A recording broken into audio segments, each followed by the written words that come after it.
शुरुआत बागेश्वर धाम के पीठाधीश्वर धीरेन्द्र शास्त्री की हिंदू एकता यात्रा के साथ। इस यात्रा की आज 8वां दिन है। ये कल शाम को ही निवाड़ी पहुंच चुकी है और आज निवाड़ी से शुरू होकर ओरछा तिराहे तक पहुंच जाएगी। जानकारी के मुताबिक आज करीब 15.5 किलोमीटर यात्रा होनी है।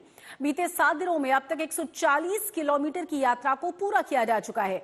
अब एक दिन पहले ही इस यात्रा में दिल्ली के बीजेपी के सांसद मनोज तिवारी भी शामिल हुए थे। 7वें दिन धीरेन्द्र शास्त्री लोगों के साथ झूमते हुए नजर आए।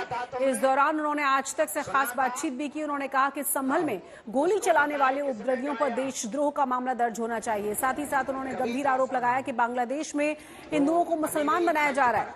आज तक संवाददाता रवीश पाल सिंह ने धीरेन्द्र शास्त्री से खास बातचीत की है। बागेश्वर धाम के पीठाधीश्वर धीरेन्द्र कृष्ण शास्त्री की हिंदू एकता यात्रा 7वें दिन लगातार जारी है।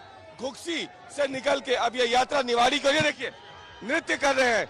रास्ते में जो लोग मिले उनके साथ झूमते गाते हुए बाबा चल रहे हो। ये तस्वीरें देखिए, अद्भुत तस्वीरें इस हिंदू एकता ये पद यात्रा की। और 7वें दिन भी लग नहीं रहा है देख करके कि 7 दिन हो गए गुरुजी आपको या फिर जनता को देख के तो लग नहीं रहा। 7 दिन हो गए चलते हुए, लगातार 100 किलोमीटर से ज्यादा चल लिया आप लोग जी। मंजिल अभी दूर है, जाना जरूर है। हर हाल में इस देश में हिंदुओं को जगाने का एक सुरूर है। मंजिल अभी दूर है, जाना जरूर है। इस देश में हिंदुओं को जगाने का एक सुरूर है। सुरूर से याद आया कि उत्तर प्रदेश में आपकी यात्रा लगातार जारी है। संभल में एक नई तस्वीर सामने आई है गुरुजी। उपद्रवी गोली चलाते हुए सीसीटीवी कैमरों में कैद हुए हैं। पुलिस ने तस्वीरें जारी की है जो लोग गोली चला रहे हैं पुलिस पे। उनको देशद्रोह का केस लगाकर हमेशा के लिए उन्हें जेलर के हाथों में सौंपो ताकि वो लौट करके गोली तो ठीक है, बोली भर के लायक ना बचे। ये हिम्मत आती कहां से है इन लोगों में, ऐसे लोगों पे? इन लोगों के स्नेह, बजरंग बली का आशीर्वाद।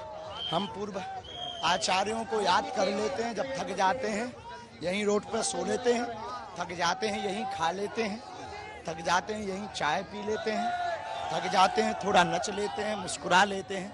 आप जैसे लोग मिलते हैं, कभी मन निराश होता है तो आप लोग प्रसन्नता दे देते हो। बस यही है कि हिंदुओं का काम हो जाए। हमारा तो काम लगता है, शरीर का काम तमाम ही है, पर हिंदुओं का काम हो जाए। अभी बहुत लंबी यात्रा है। बच्ची को बुलाओ। अभी बांग्लादेश में मंदिरों पर बहुत हमले एक बार फिर से शुरू हो गए हैं। चिन्मय दास की गिरफ्तारी के बाद फिर से वहां पे हालात खराब हैं। बांग्लादेश में मंदिरों को मस्जिद बनाया जा रहा, आशा को आसिया बनाया जा रहा, हिंदुओं को मुसलमान बनाया जा रहा और उन्हीं के कुछ वंशज यहाँ पर गड़बड़ कर रहे हैं। इसलिए हम इस देश में एकता चाहते हैं। 1 मिनट, दोनों को 1 मिनट रोको, हाथ पकड़ लो बच्चों। हम इनको फ्री कर दें, निपटाना अलग हो जाता है। हाँ गुरुजी, 7वें दिन इस जनसमूह को देख के आपको क्या लग रहा है कि जो संकल्प आपने लिया है वो कितना पूरा होने वाला है, कब तक पूरा हो पाएगा? पूरा हुआ, कुछ रह गया, वो पूरा करेंगे। Thank you. एक अंतिम सवाल। मध्य प्रदेश सरकार के मंत्री गौतम टेटवाल कल सभा के दौरान अजान हुई तो उन्होंने अपना भाषण रोक दिया और बताया कि ये हमारी संस्कृति है, हम किसी धर्म का अनादर नहीं करते। उनका अपना पर्सनल मैटर है। नेताओं पे हम क्या बोलें? तो बच्चे को बुलाओ। नेताओं पे हम कुछ भी नहीं बोलेंगे, पर हमारी संस्कृति तो सनातन है और जो हिंदुत्व का होगा, अपमान किसी का नहीं करना है, पर इसका मतलब ये नहीं है। कर्नाटक के कई किसान बोल रहे हैं वक्फ की जमीन बता करके उनकी जमीनों को परिवर्तित किया जा रहा है। कर्नाटक के किसानों ने आरोप लगाए हैं वहां पे। हाँ सही है, ये बहुत बड़ा इस देश में सबसे बड़ा षड्यंत्र है, मिटेगा वो। तो हिंदू एकता यात्रा में कल बीजेपी सांसद मनोज तिवारी भी शामिल हुए थे और इस दौरान उन्होंने धीरेन्द्र शास्त्री के लिए गीत गाए और हिंदू एकता का नारा बुलंद किया। उनसे खास बातचीत की आज तक संवाददाता रवीश पाल सिंह ने। धीरेन्द्र कृष्ण शास्त्री की हिंदू एकता पदयात्रा को समर्थन देने पहुंचे हैं मशहूर सांसद, बीजेपी के एक बड़े चेहरे और एक बड़ा चेहरा भोजपुरी सिनेमा का भी मनोज तिवारी। आप गुरु के सबसे प्रिय शिष्यों में से एक हैं। आज आप समर्थन देने पहुंचे, 7वें दिन ये यात्रा गई, कितना बड़ा संकल्प मानते हैं धीरेन्द्र कृष्ण शास्त्री का इसे? वैसे तो इस यात्रा के नींव में मैं हूँ, लेकिन चूंकि सशरीर भी हमें महाराज जी का जो यात्रा है इसको समर्थन देना है, और ये यात्रा इस समय विश्व के सनातनियों की सबसे बड़ी यात्रा हो गई है, जिसमें सिर्फ प्रेम बांटा जा रहा है, जिसमें सिर्फ एकता की बात हो रही है, किसी से कोई नफरत नहीं है, सिर्फ और सिर्फ सनातन की जय है। और सनातन जितना मजबूत होगा, देश और विश्व की शांति उतनी ही मजबूत होती जाएगी। इसलिए मैं इस यात्रा को बहुत महत्वपूर्ण मानता हूँ। आपने सनातन की बात की, आपने एकता की बात की, लेकिन अभी हमने देखा कि संभल में जो कुछ हुआ, बड़े संख्या पे वहां पे हिंसा हुई है, पथराव हुआ है, कई लोगों के खिलाफ अब FIR हुई है। अब तो तस्वीरें भी सामने आनी शुरू हो गई है जिन्होंने गोलियां चलाई थी।